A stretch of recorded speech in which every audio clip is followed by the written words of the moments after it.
I'm Daniel Lucas, and welcome to Book 101. Book 101 is all about the books that I read for the last 40 years. And today I have my special guest.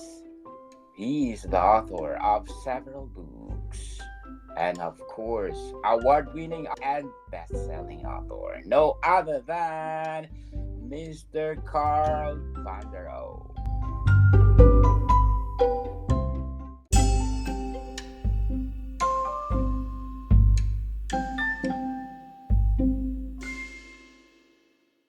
Thank you, Daniel. Thank you so much for inviting me. Yes, and welcome to Book 101, Mr. Carl. And can you please introduce yourself? Sure. Most of my career, I've been a banker, and I've worked for many years in Chicago, in Montreal, in Latin America, North Africa, and but throughout all of that time, I was trying to be an author. So then I got my first book published in 2019, and it won some awards. So I've stopped being a banker, and now I'm a full-time writer. But the interesting thing is that my books take place in the financial industry. So far, all of them do, and they are, as you might suspect, multicultural. So they have some foreign locations involved in them as well. But underneath everything, my principle is I'm a crime writer, but under every crime is a family. So I deal very much with dysfunctional families in my books as well. Congratulations, Mr. Carl, and being graduate from the most prestigious school or university in the world. What did you learn from it? You mean when I graduated from Stanford, or what are you talking? Yes, yes, from Yes, Stanford. yes. Well, I majored in economics and political science, did a lot of music on the side. Uh, but that sort of put me. I studied in Colombia for a while, so it really gave me a great educational foundation as well as some international experience. And so that's what I brought to the business world and eventually to my writing as well. Indeed interesting, Mr. Carl. So, what age did you realize that you are good in writing?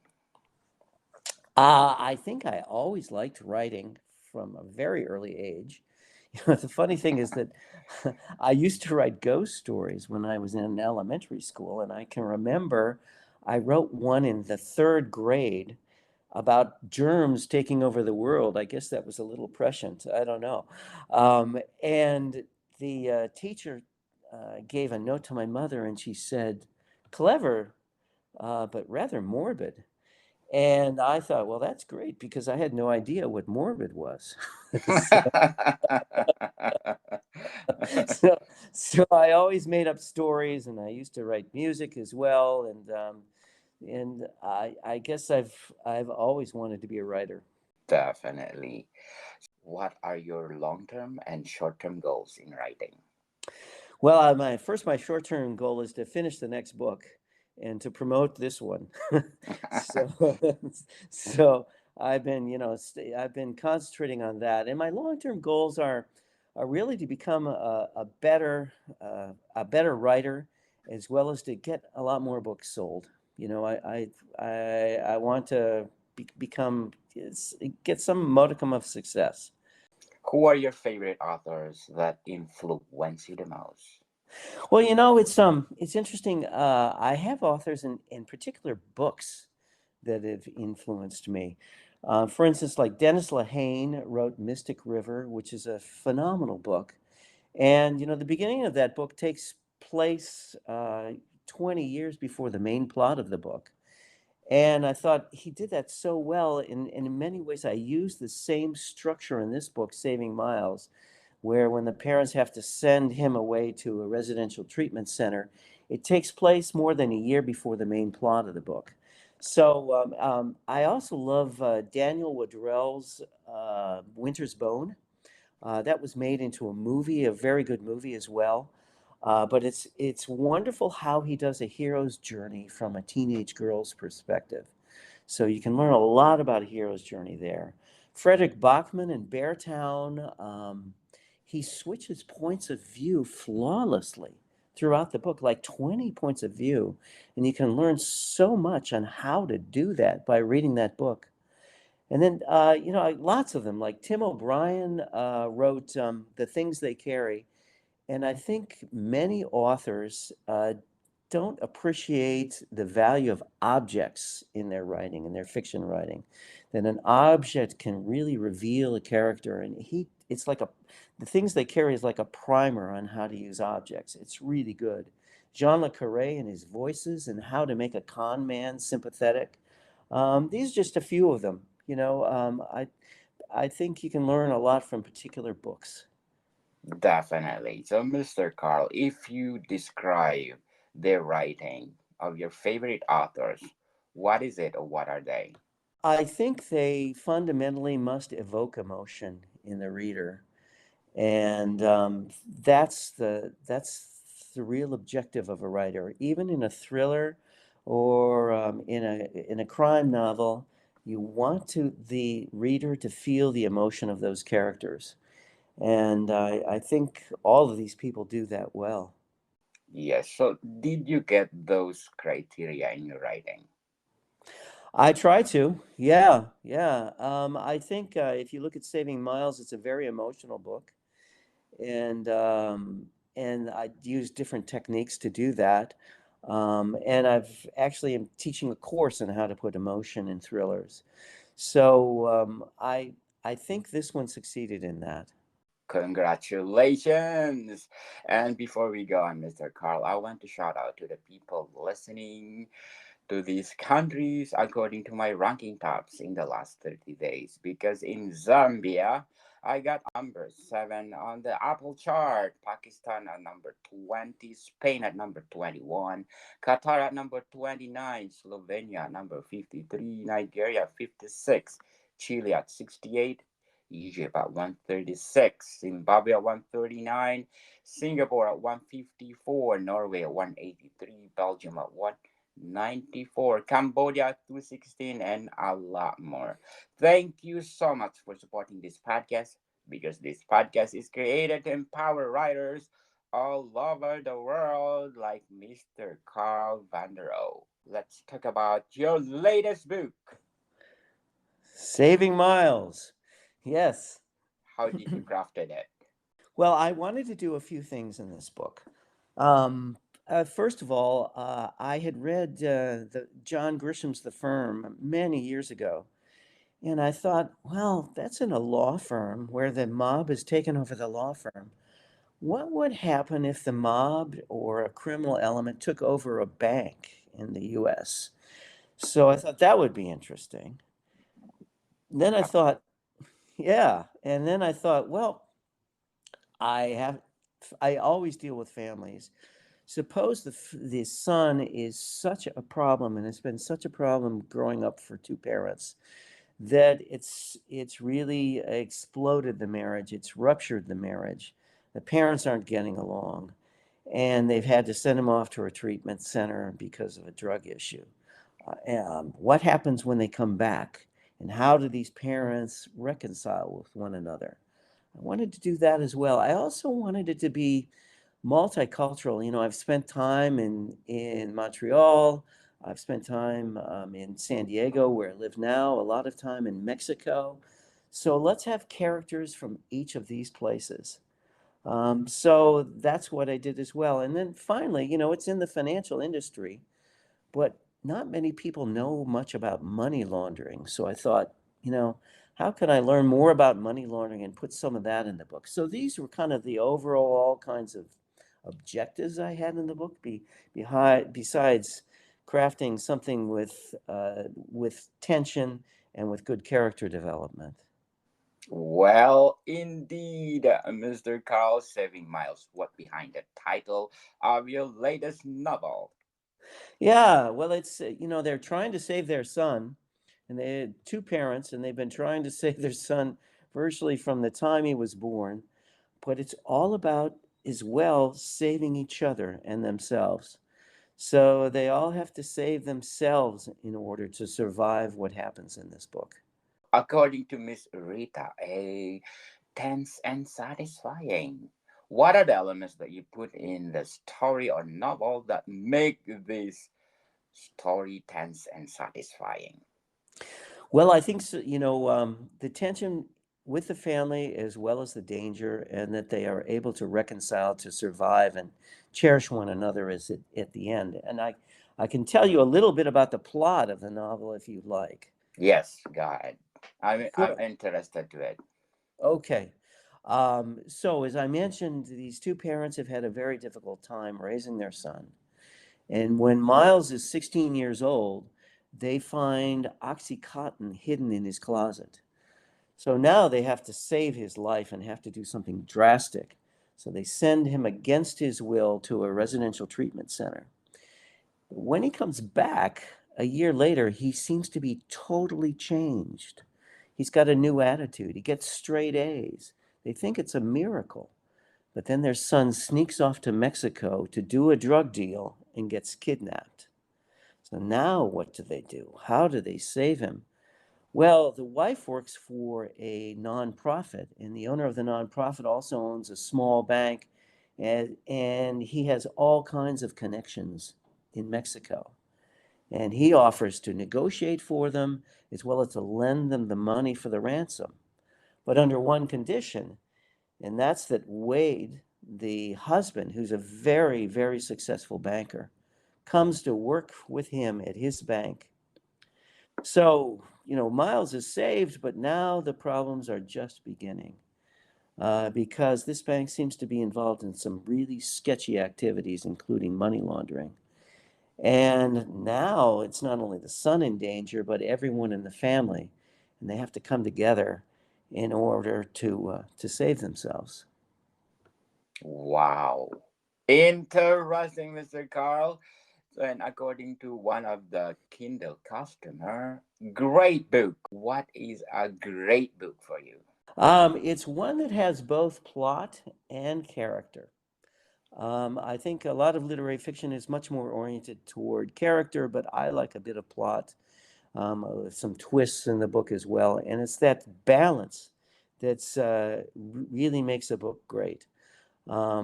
So you get both of those, I'm with you. And I want to feel something for these characters. And I want to feel something for not only the protagonists, but for the villains as well. So, Mr. Carl, how did you balance the protagonist and the villain in the story? It's a challenge, and I think it's a really important challenge. We say a lot of writers that the villain is the hero of his own story. So that's what I want to put in the villain. And the heroes as well. The heroes are also villains to themselves and to each other. So they have to grow in order to save themselves and grow in a way that's relatable to the reader. So I give them flaws as well as strengths. And the villain, I give them principles, I think, which is really important as well. It's interesting, for instance, if you look at Hannibal Lecter, well, why are people so fascinated with him? Well, he's wonderfully intelligent and clever, yes, but he also has the loyalty of like a predator, of a lion taking care of his cub, as well as this is really someone pointed out to me some years ago, really interesting. He has a great he has a great respect for courtesy, and if you're discourteous, he will kill you.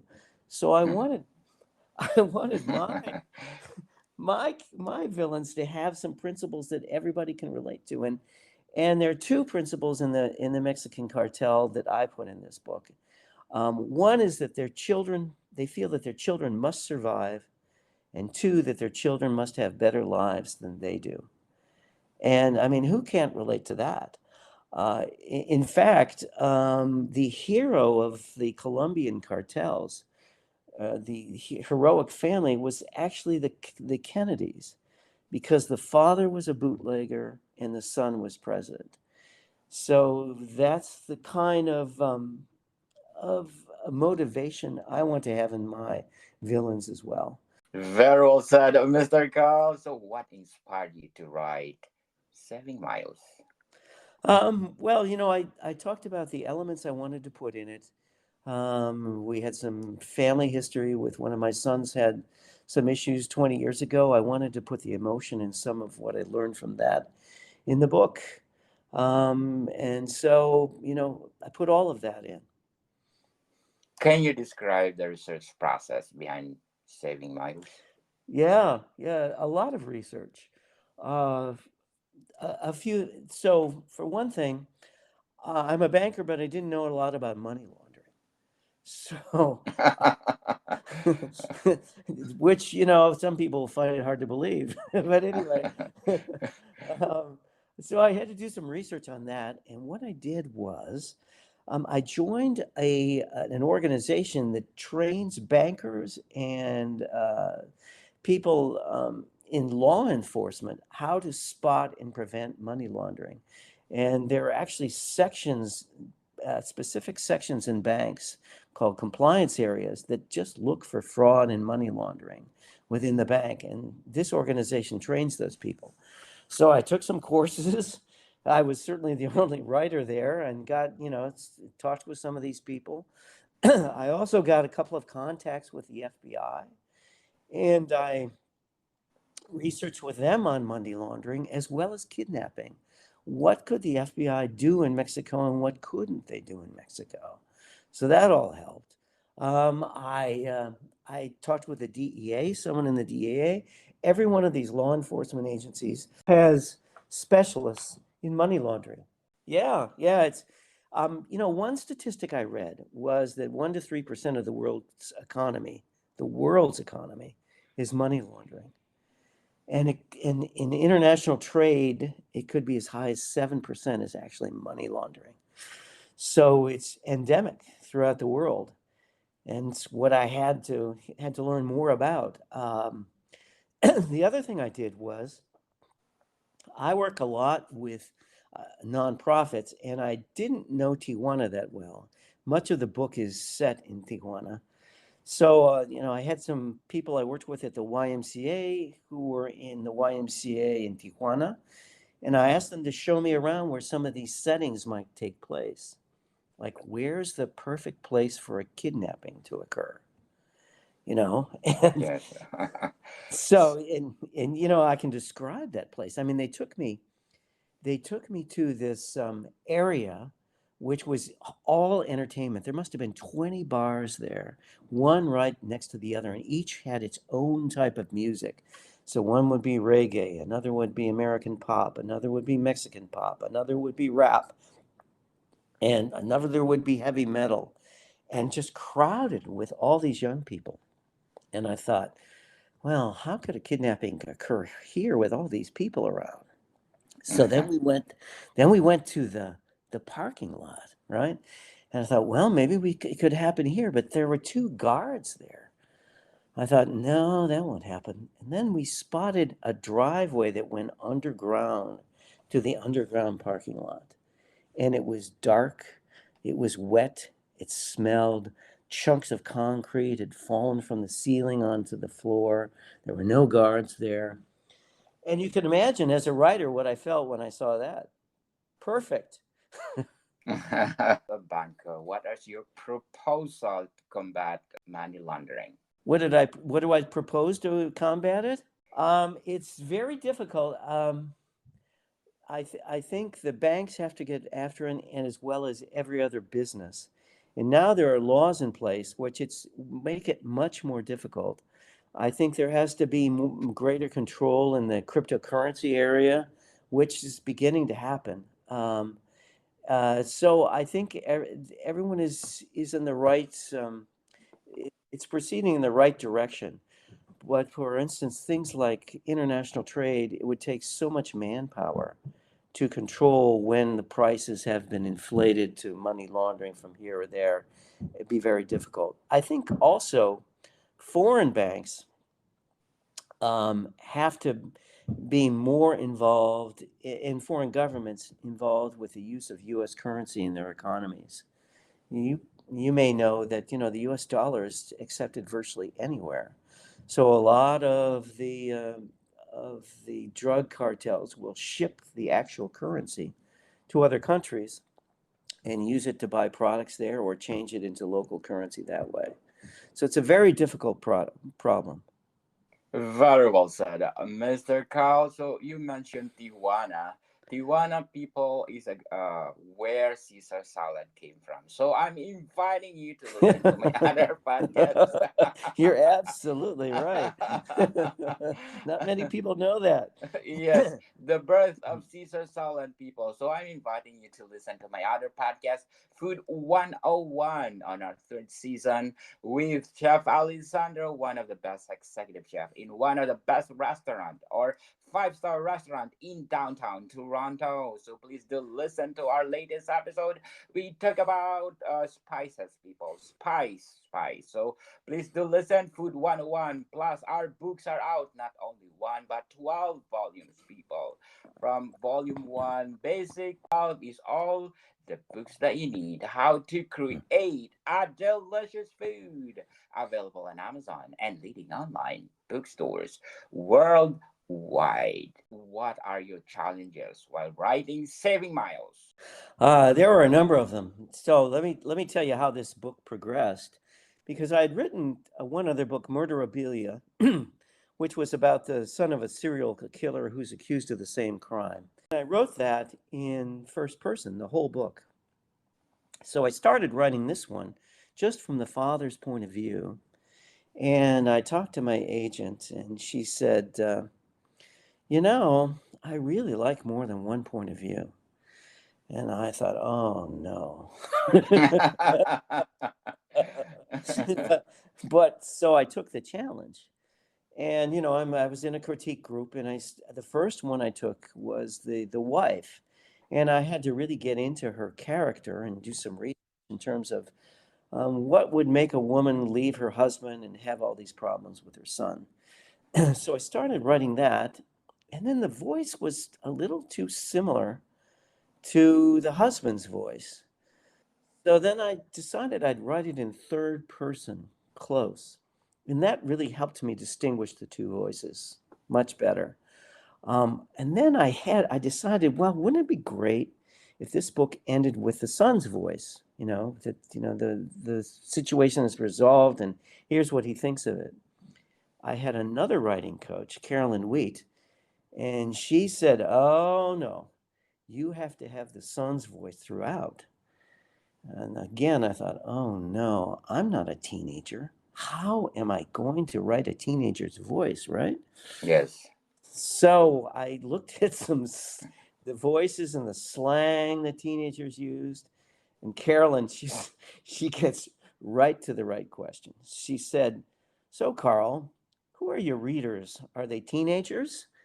No, not at all. So, and then she asked another question. She said, "Should your readers need a dictionary to understand your work?" So that was the wrong direction. And I took almost all the slang out of it, just a few things that fit by context in the book. And I concentrated really on what would the point of view rather than the language be for a teenager at that age. The idealism, the resentment of parents, that romance and love are just everything. They're more important than anything in their lives. And that's the way I wrote it. So those 3 points of view were a difficult challenge. And then trying to balance them so the reader doesn't feel like they're bounced from one point of view to another, to another, to another. And so that my agents helped me with that as well. So a lot of challenges, as in every book. Yes, indeed. So, how did you deal with writer's block while writing Saving Miles? Well, my writer's block isn't so much that I don't know where the book is going, because I do some outlining, and at least the first draft, I kind of know where I'm going. And then, of course, the outline changes a lot. I think it's more in terms of writing myself in a corner, and what I thought was a solution is not a credible solution or doesn't work. So then I have to either write myself into a different corner or think of a different solution. And that means that, I think you have to get a little distance from it. So sometimes it's just for a few minutes where you go wash the dishes or, go brush your teeth or go work out and something will occur to me. Or if it's, more serious, what I like to do is if it's at night, I just won't solve it. I will sleep. And it's funny, the next morning I haven't thought of a solution, but more solutions will come to me as when I get there. So those are some of the things I do. So, what's your daily writing routine like, Mr. Carl? Well, I get up early, about 6:30, and I try to be writing by 7:15. I often will go to cafes or coffee houses because I like the noise around me, but it's not a distraction.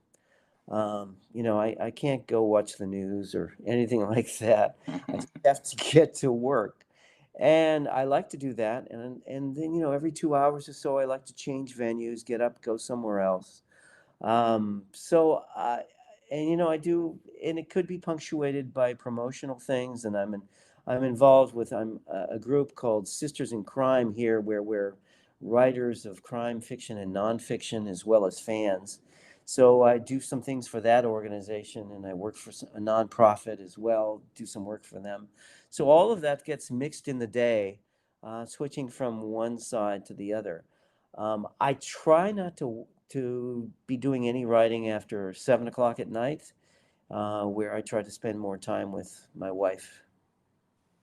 Wow, interesting routine, Mr. Carl. So, what? Well, let me tell you something else I do Yes. that really helps me in terms of getting a first draft out.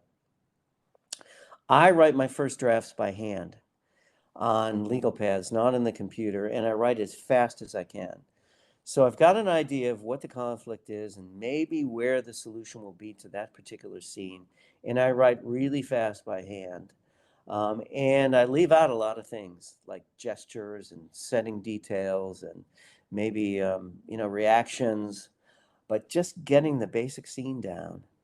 And then I try within 24 hours to type that into a computer. But first of all, if it's maybe 6 pages long, I have a scene, and there's something comforting in that. That okay, this will work. I just need to get it better, and then I will type it within 24 hours on the computer. And what I do is maybe the scene doesn't begin where I thought it was, so I don't. I just leave that part out and I fill in some of the details in terms of setting, or maybe something doesn't ring true, so I change it. It's like a first edit into the computer, and then I move on to the next scene the next day.